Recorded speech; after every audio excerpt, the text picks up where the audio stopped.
Hey everyone, welcome to my channel. If you like tech and helpful tips, don't forget to subscribe. Let's get started.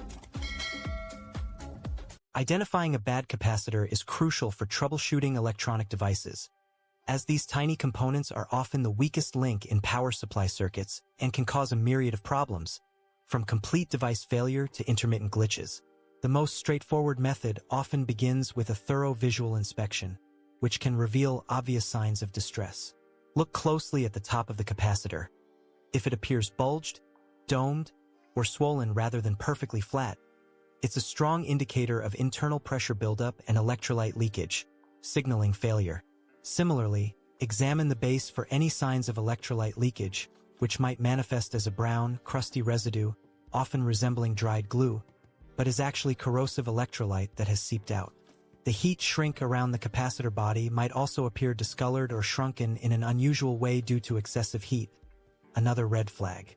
Beyond these physical deformities, devices exhibiting erratic behavior often point to a failing capacitor. Common symptoms include a device failing to power on entirely, experiencing intermittent operation where it works sometimes and not others, flickering displays on monitors or televisions, unusually slow boot-up times in computers, or even strange audible cues like buzzing or humming noises emanating from the power supply area. While visual inspection and symptomatic observation are helpful, a more definitive diagnosis requires electrical testing. Always remember to discharge the capacitor safely before testing to prevent electric shock and damage to your equipment. A multimeter equipped with a capacitance measurement function can be used to check if the capacitor's measured capacitance value is within its specified tolerance, usually plus or minus 10% or 20% of the labeled value. A significantly lower or fluctuating reading indicates a problem.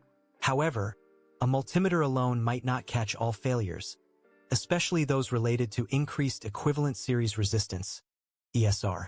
For that, an ESR meter is indispensable. A capacitor with high ESR will impede current flow, causing heat and poor performance, even if its capacitance value appears acceptable. Comparing the measured ESR to typical values for a capacitor of that type and rating is key. An ESR significantly higher than expected confirms a bad capacitor. Understanding these visual cues, performance symptoms, and electrical testing methods empowers you to accurately diagnose and replace faulty capacitors, restoring functionality to your electronics.